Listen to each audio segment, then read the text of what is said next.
कच्चे तेल का ये संकट अमेरिका के कारण पैदा हुआ है और जानते हैं कि अमेरिका के राष्ट्रपति डोनाल्ड ट्रंप इस पर क्या कह रहे हैं। वो कह रहे हैं कि ईरान के परमाणु खतरे को खत्म करने के लिए अगर कच्चे तेल की कीमतें बढ़ती भी हैं तो ये एक छोटा सा त्याग होगा और अभी पूरी दुनिया को ये त्याग करना चाहिए। लेकिन हमारा सवाल यह है कि अमेरिका द्वारा शुरू किए गए इस युद्ध का खामियाजा पूरी दुनिया क्यों भुगते।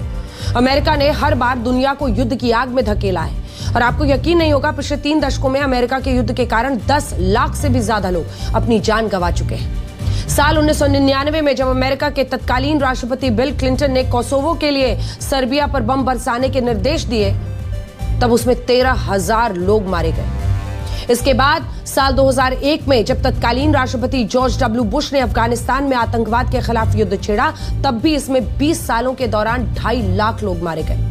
साल 2003 में तत्कालीन राष्ट्रपति जॉर्ज डब्ल्यू बुश ने ही इराक के खिलाफ युद्ध छेड़ा, जिसमें 5 लाख लोगों के मारे जाने का दावा किया गया। इसके बाद बराक ओबामा अमेरिका के राष्ट्रपति बने, लेकिन उनके कार्यकाल में भी अमेरिका ने लिबिया में हमले किए और वहां भी 10 से 30,000 लोग मारे गए।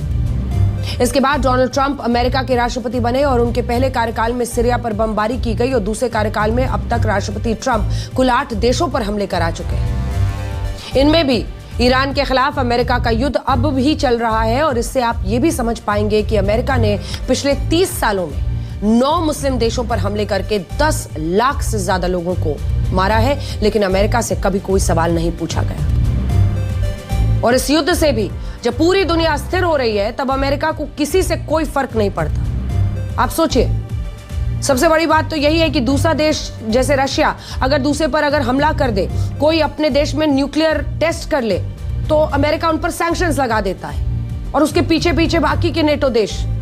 लेकिन खुद अमेरिका आज ऐसा कर रहा है। अमेरिका दूसरे देशों को तो लोकतंत्र, मानवाधिकारों के मुद्दे पर बड़े बड़े लेक्चर देता है, लेकिन जब वो खुद इन मानवाधिकारों को रौंदता है तो उसकी कोई जवाबदेही तय नहीं होती।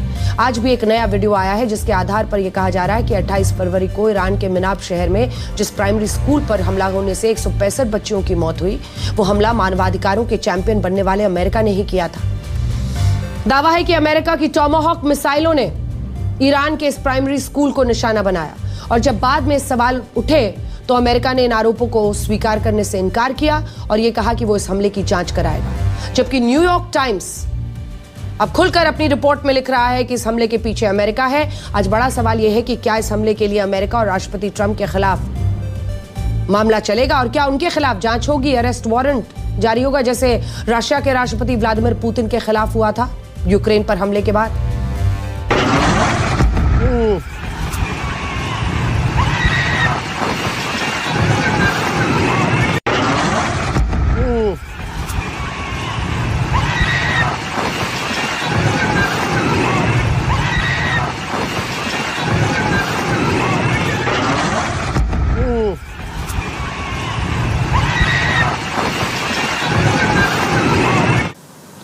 ईरान ने अमेरिका और इजराइल को 6 महीने तक युद्ध में फंसाए रखने की धमकी दी है और इस धमकी को अमेरिका ने गंभीरता से लिया। अमेरिका को लगा था कि ईरान युद्ध 2 से 3 हफ्तों में खत्म हो जाएगा, लेकिन अब उसे लग रहा है कि चाइना और रशिया की मदद से ईरान लंबे समय तक युद्ध लड़ने का दम भर रहा है। अमेरिका ने चाइना पर आरोप लगाया कि वो ईरान को सैन्य, आर्थिक और खुफिया जानकारी देकर मदद कर रहा है।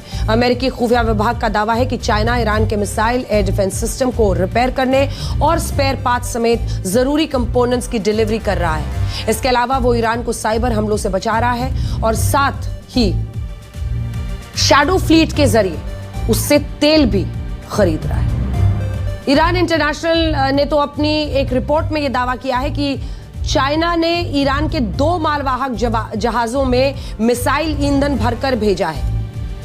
अमेरिका के ये आरोप अभी हाल ही में ईरान के विदेश मंत्री अब्बास अरागची के एक इंटरव्यू के बाद लगाए गए हैं। इस इंटरव्यू में अब्बास अरागची ने कहा था कि चाइना और रशिया उनको राजनीतिक और अन्य तरीकों से मदद कर रहे हैं। इस इंटरव्यू के बाद पहली बार यह माना गया कि इस युद्ध में भले ही रशिया खुलकर सामने ना आए हो, लेकिन वो ईरान की हर संभव मदद कर रहे हैं। हालांकि अमेरिका के आरोपों पर चाइना ने अभी तक कोई प्रतिक्रिया नहीं दी है। समुद्र के रास्ते चाइना और रशिया का ईरान तक पहुंचना मुश्किल है क्योंकि अमेरिका ने ईरान की समुद्री घेराबंदी की हुई है। कुछ एक्सपर्ट्स ये दावा कर रहे हैं कि ईरान को जो मदद मिल रही है वो साल 2016 में बने ईरान चाइना रेल कॉरिडोर से मिल रही है। एक्सपर्ट्स का कहना है कि साल 2025 में हुए 12 दिन के युद्ध के बाद इस रेल कॉरिडोर को ईरान रणनीतिक रूप से काफी अहम मानता था। अब सवाल यह है कि क्या सच में चाइना ईरान की मदद इस रास्ते से कर रहा है?